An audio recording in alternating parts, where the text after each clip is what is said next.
So in life, there are a few certainties. One, we will all die, unless, you're a vampire, which, best of luck over the next couple centuries. Two, we will be paying taxes. Whatever job you work, you got to give a little bit to Uncle Sam. Make sure the fair share is given because it's how our roads and bridges get built and everything else that I don't really care to discuss. And the Chicago Sky will lose to the Indiana Fever. My God. Yo. So this game, I watched it this morning and caught the replay of it and just saw just how hapless the Chicago Sky looked. And, they're not playing, with Angel Reese or anything like that. But when Angel Reese was in the lineup against the Indiana Fever, it really wasn't much different than this. As you guys all know, the Fever came into this game extra shorthanded. This is a game they easily could have laid it down, felt sorry for themselves. I instead thought that they showed a lot of heart that was not on display in Phoenix. You lose Syd Colson for the year. You lose Aari McDonald for the year, ACL and broken bone in the foot, respectively. The point guard position completely just vacated following, Caitlin Clark still out day to day with the groin injury. So many of us are just wondering what the hell is going to happen here. Well, Lexi Hull got put back in the starting lineup, and Lexi rediscovered herself because it had been spooky for a few games there. A lot of 1 for 8, 0 for 7, a lot of that stuff. And she woke up today and gave, the Fever 17 points, which were huge. Lots of, fourth quarter threes just to keep putting the foot on the neck of the Sky, who just look like just a completely inept team. Like, what was the thought process on when you laid it out all on paper? How did they expect this team to win games at all? And as I mentioned, Angel Reese not in the lineup. Just in the small comparison to the other games they played against the Fever, this has been, and I reserve this kind of for the Chicago Sky typically, this has been that belt to ass.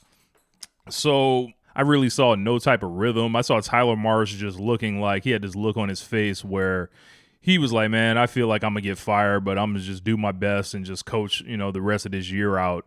And I don't think they should necessarily fire him because, look what he's really been given to work with. Last year, Teresa Weatherspoon had far more at her disposal than the Chicago Sky had this year. But it was a 90-72 win for the Indiana Fever, which takes them to 18-14 on the year. I thought Kelsey Mitchell was electric during this game. She's just one of my favorite players to watch in the league. I love how she moves around the court. You see all the other players just at one speed, and then you see Kelsey, and you see the dreads bouncing, and you see the particular angles she likes to either cut or drive the basketball with, and it's just something that I don't think most defenses are equipped to stop, especially if you're throwing like Haley Van Lith on her. Good luck. If you're throwing Kia Nurse on her or Rachel Benham, they do not have the foot speed. And no fault on them. Not many people have the foot speed. They rock the Stranger Things uniforms, which are so dope. I will call it out every time. They need to come up with a matching court, I think. Spend the dough. I want to see it. The Fever were so shorthanded that even the likes of Bree Turner were getting in the game. And Bree Turner got a nice block. And let's see how she looks as a defender against some of the big people. She looks like she could be somewhat serviceable. She's not going to give you anything really on offense, but if you need to steal a couple minutes here and there, she's not going to be a disaster on defense at least. My girl Big Red, Chloe Bibby, had a rough night, 0 for 5 from the field, so I look for Chloe to get back on track. Michaela Timpson continues to flash displays of why she's going to be a valuable contributor, and it is kind of a blessing that the Fever have her on a rookie deal. They're going to have to make some tough decisions after the year. I don't know the exact number as far as the protections. Some people say it's 6, but I'm not sure, so we will see how that goes. I like how she was getting around pick and rolls, switching, and just covering a lot of area and being athletic.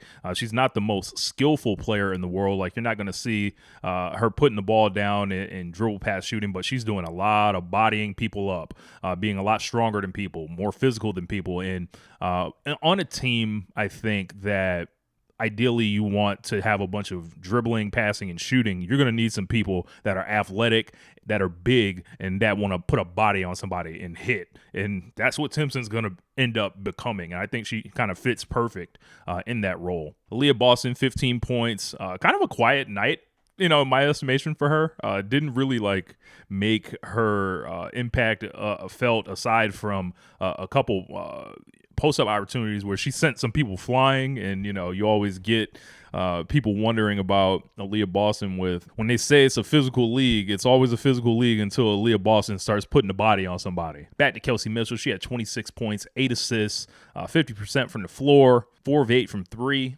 And not really much more you can ask for from a league guard. I think she's going to start making some noise come award season and, first or second team all-league selection this year, especially with Caitlin out of the lineup. She has still thrived. And when she comes back, I don't see any reason why this wouldn't still be the case. Sophie Cunningham, the emotional leader of the team, as I kind of like to call her now, 16 points, 3 threes made, 5 of 10 from the field. Took a lot of turns bringing the ball up the court, so she kind of slid into that de facto point guard role. But with this offense, they just need somebody to just kind of get it up. Being as shorthanded they are, they don't have time to, designate someone to run the entire offense. They're all kind of doing it by committee right now. But this was a super strong win. The Chicago Sky aren't really a team to really brag about beating or anything, but these are the games that the Fever need to take care of. They go to 4-0 over them on the season, and they've got one more meeting. And just for my money, I'd like to see Angel Reese and Caitlin Clark back.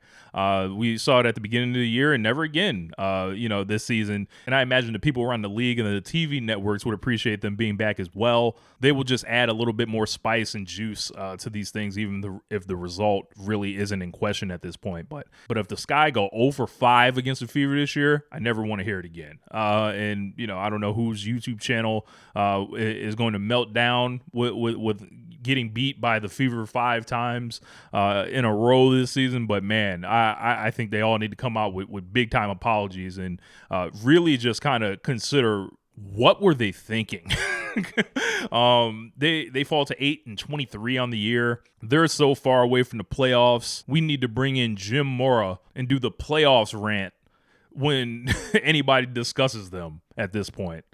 And now all questions kind of turn to the short term because the Fever are going with 9 players. And just that is going to be difficult to get up every game with the level of physicality in the game, with the travel, just depending on only 9 players and counting on no one else to get hurt when, we're seeing increased minutes for a lot of the athletes. It's time to wonder, are they going to cut either a Syd Colson or are they going to cut Aari McDonald or even a Bree Turner for a little bit more lineup flexibility? But just cutting 9 to keep 9, it doesn't really make sense to me. The Fever kind of just have to pray to the injury gods that Caitlin will be available sometime in the next 2 weeks or so before that playoff push. It would be really hard to ask a player to come back and their first game is in the playoffs. So if they can hold on, the Fever, because it's not, guaranteed that they're going to make the playoffs. It's just there's been so much chaos in the standings around them that if they can secure anything from a 5 and up,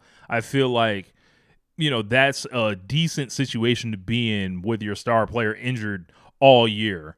If you're falling to 6, 7, 8, that's a little bit more difficult. Then you're going against one of the 3 best teams in the league in the first round. And if you're the Fever, the goal should be at least winning a series this year. And with the instability of a lot of the teams at this point, all you got to do is get in the tournament at this point and get healthy. And then, the healthiest team will probably win it all this year. And if you put yourself in the position to be that healthy team by that point, which is, I think, why they're taking such precaution with Caitlin, they feel like they can have a shot to beat anybody. And I still feel that way. There are going to be games like the Phoenix game that really got on my nerves, but that's not going to be every night. This isn't going to be every night either when, a sorry team like the Chicago Sky rolling in, but you don't want to lose to them for sure. So anyway, what did you guys think of the game? What do you guys think should happen with the injury situation? Should a hardship player be looked after? Should someone be trying to get brought in for the rest of the season? This is just another reason why they need to expand the rosters to 15 players because this is ridiculous. Like, to expect a team to keep going with single-digit amount of players available. It feels like they're an AAU team or something. And how do you see it playing out for the Fever the rest of the season? Anyway, my name is Rich. This is One Lifetime. Make sure you like this video, subscribe to the channel, show me some love in the comments, and I'll holler at you guys next time. Peace.